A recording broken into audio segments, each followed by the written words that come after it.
መች ማጥፋት ይቻላል?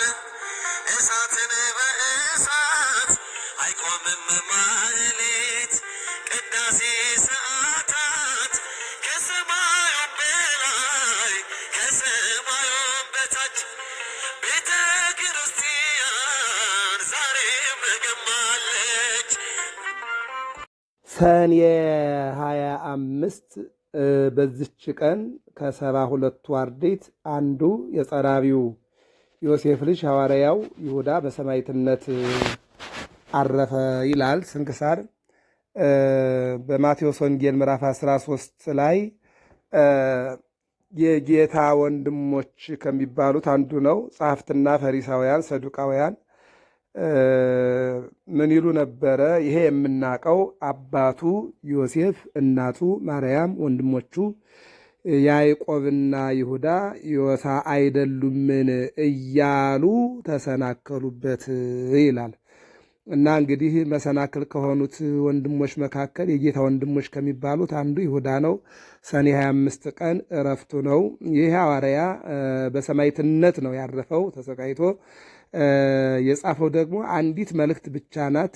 አንዷን መልእክት በተለያየ መልኩ እንማራታለን። ምን ይላል? ይህም ሐዋርያ በብዙ አገሮች ሰበከ፣ ወደ አንዲት ደሴትም ገብቶ በውስጧም ሰበከ፣ ሰዎችንም በጌታ አሳመናቸው፣ ቤተ ክርስቲያንም ሰራላቸው፣ በቀናች ሃይማኖትም አጸናቸው። ከዚያም ወደ ሩሃ ሀገር ሄዶ የሩሃ ንጉሥ አውጋኔዎስን ከደዌው ፈወሰው፣ የክርስትና ጥምቀትንም አጠመቀው። ከዚያም ደግሞ ሐራፒ ወደሚባል ሀገር ሄዶ በውስጧ ሰበከ፣ ከሰዎቿ ብዙዎቹን አጠመቃቸው፣ ቤተ ክርስቲያንም ሰራላቸው። የዚያችም አገር ገዥ ይዞ ጽኑ ስቃይ አሰቃየው። ችንካር ያለው ጫማ በእግሮቹ ውስጥ አድርጎ 1 ምዕራፍ ያህል አስሮጠው። ከዚህም በኋላ ሰቅሎ በፍላጻ ነደፈው። ሰቅሎ ፍላጻ ማለት በተለያየ መልኩ ሰውነትን እየቆራረጠ የሚጥል፣ ደምን የሚያፈስ፣ ስጋን ቆራርጦ የሚጥል፣ አጥንትን የሚፈልጥ ማለት ነውና የዚያች ማገረ ገዥ ይዞ ጽኑ ስቃይ ማለት እንግዲህ ጽኑ ስቃይ በጣም እስከ መጨረሻ በሰውነት ላይ ሊፈጸም የሚገባው በጣም ብዙ መከራ ነው ማለት ነው። ስለ ሃይማኖት ሊደረግ የሚገባው ለምሳሌ ቅዱስ እስጢፋኖስ የድንጋይ ናዳ በሰውነቱ ላይ ወርዶበታል አይደለ? ቶማስ አፍንጫው፣ እግሩ፣ እጆቹ፣ ጆሮዎቹ ተቆራርጠዋል። እንደዚህ ማለት ነው። የጸና የዚህ ለየት የሚያደርገው ተሰቅሏል ነው እና መከራው አስቀድሞ ለምዕመናን መልእክትን ጽፎ ላከ። እርሷም ከሐዋርያት መልእክቶች በሰባተኛ የሆነች ምስጢርን የተመላች በእርሷም ብዙዎች አረማውያን ክብር ይግባውና ጌታችን ኢየሱስ ክርስቶስን ወደ ማመን አስገብታለች ይላል። የኢየሱስ ክርስቶስ ባሪያ የያዕቆብ ወንድም የሆነ ይሁዳ በእግዚአብሔር አብ ተወደው ለኢየሱስ ክርስቶስም ተጠብቀው ለተጠሩ ምሕረትና ሰላም ፍቅርም ይብዛላችሁ ብሎ ይጽፋል።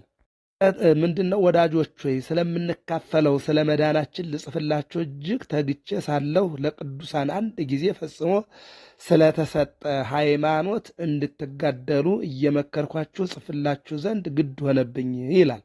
ከብዙ ጊዜ በፊት ለዚህ ፍርድ የተጻፉ አንዳንዶች ሰዎች ሾልከው ገብተዋልና ኃጢአተኞች ሆነው የአምላካችንን ጸጋ በሴሰኝነት ይለውጣሉ። በዝሙት፣ በገንዘብ፣ እንደገና በጥርጥር፣ እንደገና ደግሞ በሀብት፣ እንደገና በስልጣን በተለያየ መልኩ በሴሰኝነት ይለውጣሉ። ንጉሳችንና ጌታችንም ብቻውን ያለውን ኢየሱስ ክርስቶስን ይክዳሉ አለ። ሰዎች እንደሚክዱና አካካዳቸውም አንዳንዶቹ በገንዘብ፣ አንዳንዶቹ በሴሰኝነት፣ አንዳንዶቹ በሀብት፣ አንዳንዶቹ ደግሞ በተለያየ መልኩ እንደሚክዱ ነው እየተናገረ ያለው። አንዲት መልእክት ናት ያለችው። ይቺ አንዷ ደግሞ በጣም መካሪና በጣም ዘካሪ ናት። ከዛም ደግሞ በዚች በአንዷ ብዙ ኃጢአተኞች ተመልሰዋል፣ ብዙ ምዕመናን ወደ በረከት ገብተዋል። በነገራችን ላይ አንድ አምላክ ነው። ብዙ ህዝብ በዓለም ላይ አለ። ብዙውን ህዝብ ዚያዳ ነው፣ ግን አንድ አምላክ ነው። አባቶች ምን ይላሉ? ብዙ ቢወለድ ብዙ ነው ጉዱ፣ ከተባረከ ይበቃል አንዱ ነው የሚሉት አይደለ? ስለዚህ ይህ ሐዋርያ የጻፈው አንዲት መልእክት ብቻ ነው ማለት ነው። ዳሩ ግን ሁሉን አንድ ጊዜ ፈጽሞ ምንም የተማራችሁ ብትሆኑ ጌታ ከግብፅ አገር ህዝቡን አድኖ የማያምኑትን በኋላ እንዳጠፋቸው ላሳስባቸው ወዳለሁ አለ። መኖሪያቸውንም የተዉትን እንጂ የራሳቸውን አለቅነት ያልጠበቁትን መላእክት በዘላለም እስራት ከጨለማ በታች እስከ ታላቁ ቀን ፍርድ ድረስ ጠብቋቸዋል። ምን ማለት ነው?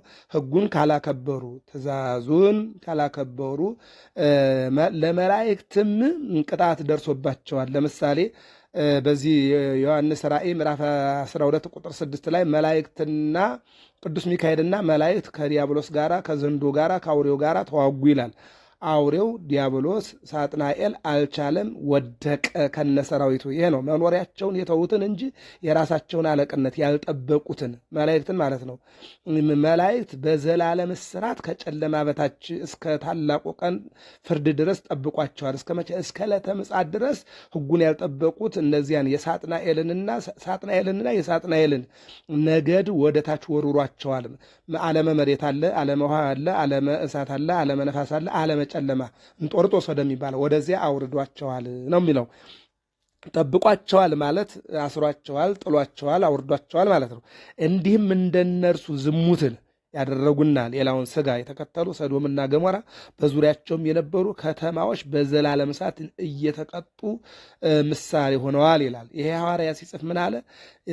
በኖህ ዘመን የነበሩ ሰዎች እግዚአብሔርን ስለበደሉ 8 ሰዎችን አተረፈና ሌላውን በንፍር ውሃ ቀጣው አለ። ይቀጥልና ደግሞ ሰዶምና ገሞራ ወንድና ወንድ ሴትና ሴት እየተጋቡ እግዚአብሔርን ሲያሳዝኑና ሕገ እግዚአብሔርን ሲጥሱ ትእዛዝ እግዚአብሔርን ሲያፈርሱ ከስነ ፍጥረት ውጭ የሆነውን ከስነ ተፈጥሮ ውጭ የሆነውን መጥፎ ሰይጣናዊ ሰዶማዊ ስርዓት ይዘው ሲጓዙ እንዲሁም እንደነርሱ አለ ዝሙትን ያደረጉና ሌላን ሥጋ የተከተሉ ሰዶምና ገሞራ በዙሪያቸው የነበሩ ከተማዎች በዘላለም እሳት እየተቀጠሉ ምሳሌ ሆነዋል ይላል። አሁን ሰዶምና ገሞራ ሲል ህዝቡን ነው። በሰዶምና በገሞራ ውስጥ የነበረው ህዝብ ሲቀጣ ገሞራም ራሷ ከተማዋም አብራ ተቀጣለች ማለት ነው። ይሄ የታወቀ ነው። እንደሚታወቀው ከመጭ ጋራ ማነው ከኑግ ጋራ የተገኘች መጭ አብራች ተወቀጭ እንደሚባለው በከተማ ያለ ህዝብ ኃጢአት ከሰራ ህዝቡ ሲመታ ከተማውም አብሮ ይወድማል ብሎ ሐዋርያው ይሁዳ የጻፈ ሐዋርያ ነው ዛሬ ረፍት የሆነው ማለት ነው። ይቀጥልና እንዲህም እነዚህ ሰዎች ደግሞ እያለሙ ስጋቸውን ያረክሳሉ አለ። የሚያሳዝነው በዚህ ዘመንም እንደዚህ ነው። አውሬ ስለው በሰውነታቸው ላይ በግንባራቸው፣ በክንዳቸው፣ በደረታቸው፣ በጀርባቸው የአውሬ ስዕል አስለው ምስል አስለው የሚጓዙ ስጋቸውን የሚያረክሱ ራቁታቸውን የሚሄዱ ጨለማ በጨለማ እግዚአብሔር የሚሉ በጣም ርኩስ ሰዎች ሆነው ተፈጠው የርኩሰት ባህሪ ያላቸው እንዳሉና እንደሚኖሩ ወደፊት እንደሚመጡ ይሄ ይሁዳ ተናግሯል። አንዲት ምዕራፍ ትሁን እንጂ ምዕራፉ በጣም ጠንካራ ጽሑፍና አስተማሪ የሆነ ይልቁ ደግሞ የሰዎችን መተላለፍና ርኩሰት አስቀምጦ የሚያስተምር ወንጌል ነው። እንዲሁም እነዚህ ሰዎች ደግሞ እያለሙ ስጋቸውን ያረክሳሉ፣ ጌትነትንም ይጥላሉ፣ ስልጣን ያላቸውንም ይሳደባሉ። ለዚህ ነው ዛሬ አሁን አባቶችን ይሳደባሉ፣ እንደገና ካህናቱን ይሳደባሉ፣ ምዕመናን ይሳደባሉ። በቲክቶክ ላይ ሆነው በማህበራዊ ሚዲያ ላይ ሆነው የሚሳደቡ የአውሬ መንፈስ ያለባቸው ሰዎች እንደሚመጡ ይሁዳ አስቀድሞ ተናግሯል።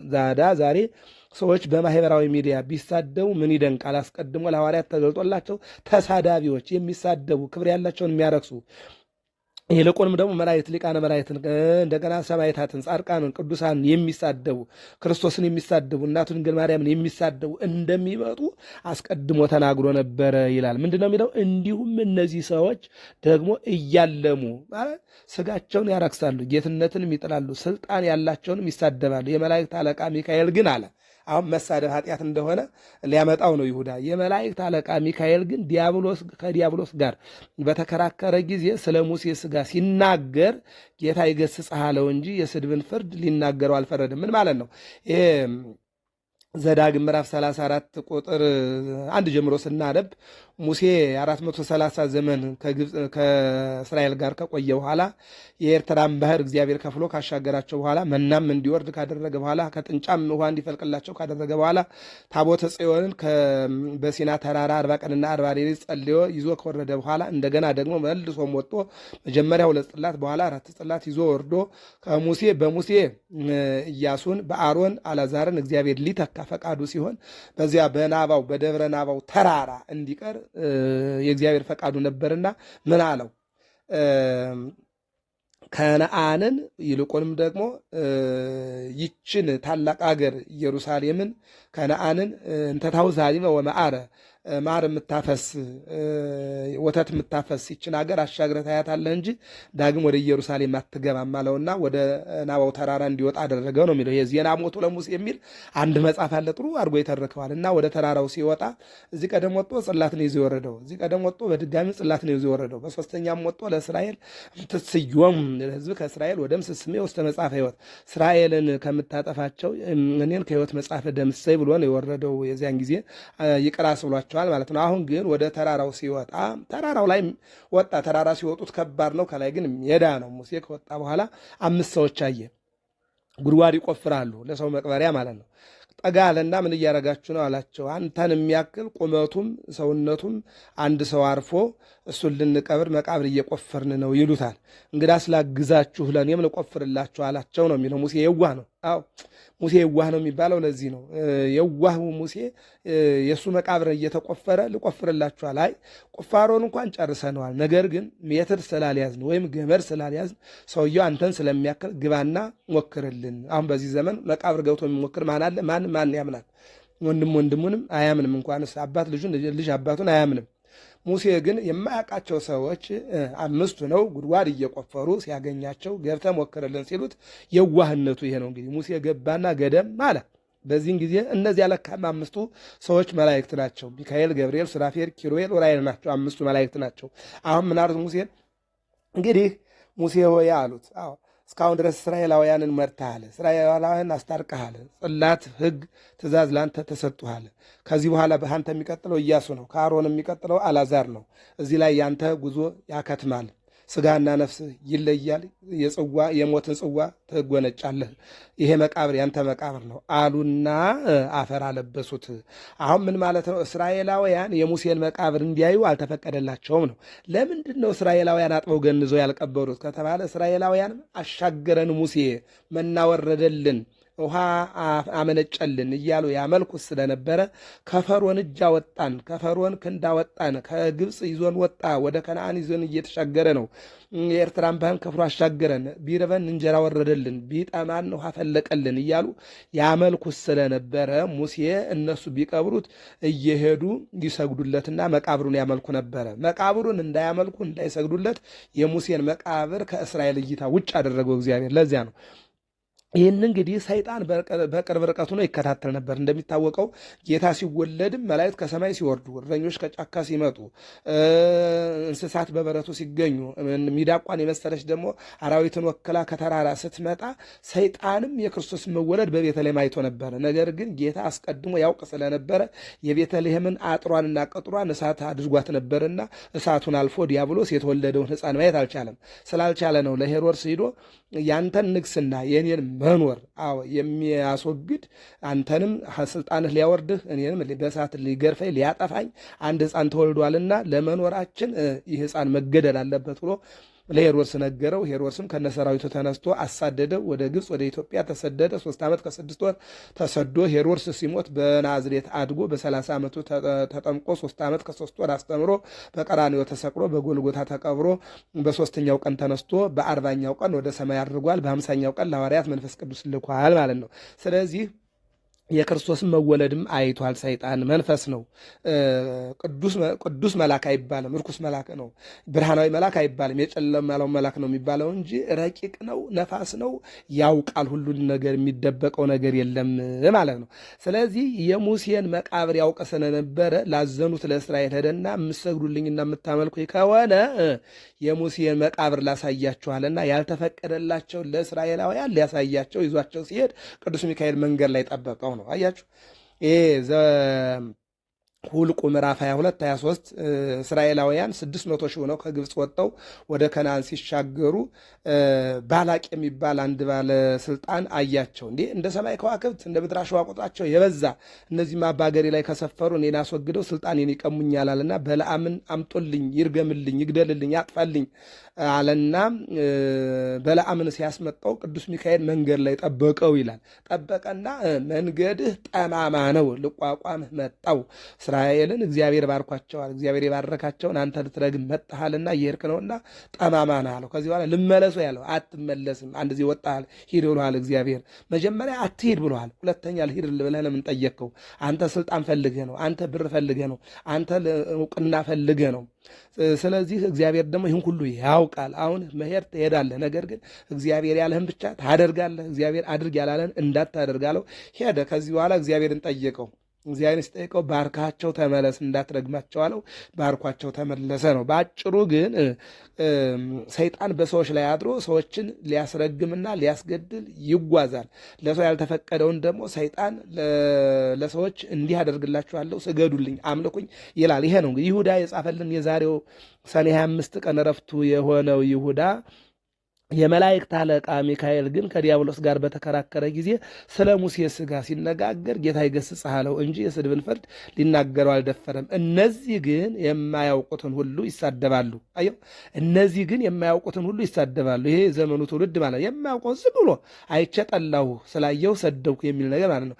እነዚህ ግን የማያውቁትን ሁሉ ይሳደባሉ፣ አይምሮም እንደሌላቸው እንስሶች በፍጥረታቸው በማያውቁት ሁሉ በእርሱ ይጠፋሉ ይላል። መሰዳደብ፣ መሳደብ፣ ሰውን ማዋረድ ይሄ እንስሳዊ ባህሪ እንደሆነ ይሁዳ ገልጿል። ለዚህ ነው በጣም ወርቃማ ጽሑፍ አንዲት መጽሐፍ የጻፈ ያስባለ ነው።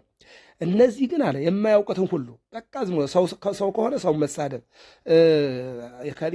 የክብር ሰው ነው፣ ጳጳስ ነው፣ ፓትርያርክ ነው፣ ሽማግሌ ነው፣ ካህን ነው፣ ነቢይ ነው፣ ጻድቅ ነው፣ ሰማዕት ነው፣ አምላክ ነው መባል ዝም ብለው የአውሬው መንፈስ በላያቸው ላይ ስላለ መሳደብ ማለት ነው። እነዚህ ግን የማያውቁትን ሁሉ ይሳደባሉ፣ አይምሮም እንደሌላቸው እንስሶች በፍጥረታቸው በማያውቁት ሁሉ በእርሱ ይጠፋሉ። ወዮላቸው በቃየል መንገድ ሂደዋልና ስለ ደመወዝም ለበለዓም ስሕተት ራሳቸውን አሳልፈው ሰጥተዋል። ይሄ ነው መጣ እንግዲህ በለዓም ለገንዘብ ብሎ ሊረግም ሲሄድ መልአኩ ቅዱስ ሚካኤል ያቆመውን ነው እዚህ ጋር የሚናገረው። እንደገና ደግሞ ቃየል ወንድሙን በስሜት በእህቱ አማካኝነት መግደሉን ቃየላዊ መንገድ ነው የሚለው። ይቀጥልና ራሳቸውን አሳልፈው ሰጥተዋል፣ በቆሬም መቃወም ጠፍተዋል። እነዚህ ከእናንተ ጋር ሲጋበዙ በፍቅር ግብዣችሁ እንደ እድፍ ናቸው። እንደ እረኞች ያለ ፍርሃት ራሳቸውን ይጠብቃሉ። በነፋስ የተወሰዱ ውሃ የሌለባቸው ደመናዎች፣ ፍሬ የማያፈሩ 2 ጊዜ የሞቱ ከነስራቸው የተነቀሉ በበጋ የደረቁ ዛፎች ናቸው ይላል። የሚገርም ነገር ነው። የገዛ ነውራቸውን አረፋ እየደፈቁ ጨካኝ የባህር ማዕበል ድቅድቅ ጨለማ ለዘላለም የተጠበቀላቸው የሚንከራተቱ ከዋክብት ናቸው ይላል። ከአዳም ጀምሮ 7ተኛ የሆነ ሄኖክ ይላል። 80 መጽሐፍ አንቀበልም ይላሉ ሰዎቹ። አሁን ይሁዳ ግን ያመጣዋል። ከአዳም ጀምሮ 7ተኛ የሆነ ሄኖክ እነሆ ጌታ በሁሉ ላይ እንዲፈርድ በኃጢአተኝነትም ስላደረጉ ስለ ኃጢአተኛ ስራቸው ሁሉ አመፀኞችም ኃጢአተኞችም በእርሱ ላይ ስለተናገሩ ስለ ጭከና ነገር ሁሉ ኃጢአተኞችን ሁሉ እንዲወቅስ ከኃይላፋት ቅዱሳኑ ጋር መጥቷል ብሎ ለእነዚህ ደግሞ ትንቢት ተናገረ። እነዚህ እንደ ምኞታቸው እየሄዱ የሚያንጎራጉሩና ስለ ዕድላቸው የሚያጉረመርሙ ናቸው። እንዲረባቸውም ለሰው ፊት እያዳሉ አፋቸው ከመጠን ይልቅ ታላቅ ቃል ይናገራል። ተሳዳቢዎች ማለት ነው። እናንተ ግን ወዳጆች በጌታችን በኢየሱስ ክርስቶስ ሐዋርያት ቀድሞ የተናገረውን ቃል አስቡ። እነርሱ በመጨረሻው ዘመን በኃጢአተኝነት እንደገዛ ምኞታቸው እየሄዱ ዘባቾች ይሆናሉ ብለዋችኋልና። እነዚህ የሚለያዩ ሥጋውያንም የሆኑ መንፈስም የሌላቸው ሰዎች ናቸው። እናንተ ግን ወዳጆች ሆይ ከሁሉ ይልቅ በተቀደሰ ሃይማኖታችሁ ራሳችሁን ለማነጽ እየተጋችሁ በመንፈስ ቅዱስም እየጸለያችሁ ወደ ዘላለም ሕይወት የሚወሰደውን ወይም የሚወስደውን የጌታችንን የኢየሱስ ክርስቶስን ምሕረት ስትጠባበቁ በእግዚአብሔር ፍቅር ራሳችሁን ጠብቁ። አለቀ። ወደ ዘላለም ሕይወት የሚወስደውን የጌታችንን የኢየሱስ ክርስቶስን ምሕረት ስትጠባበቁ በእግዚአብሔር ፍቅር ራሳችሁን ጠብቁ። አንዳንዶች ተከራካሪዎችንም ውቀሱ። አንዳንዶችንም ከእሳት ነጥቃችሁ አድኑ። አንዳንዶችንም በሥጋ የረከሰውን ልብስ እንኳ እየጠላችሁ በፍርሃት ማሩ።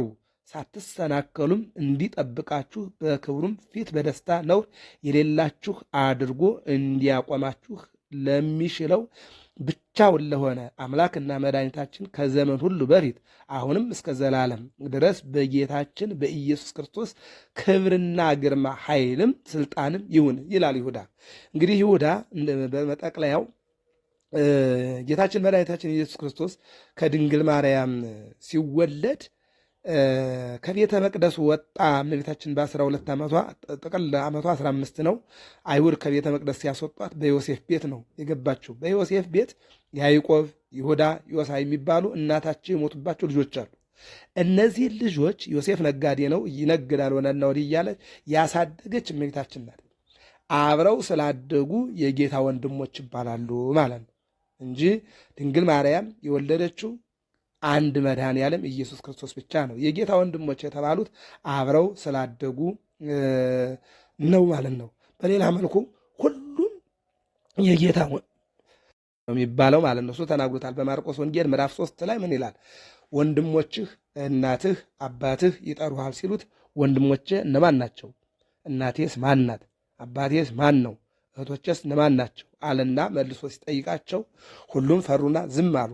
ወንድሞቼ የአባቴን የእግዚአብሔርን ትእዛዝ የሚጠብቁ እናቴም አባቴም ወንድሞቼም እህቶቼም ናቸው አለ ይላል። ሰኔ 25 ቀን ይሁዳ የጌታ ወንድም የተባለው እረፍቱ ነውና አማላጅነቱ ሕይወቱ ለሁላችን እንዲሆን የአምላካችን የእግዚአብሔር መልካም ፈቃዱ ይሆንልን።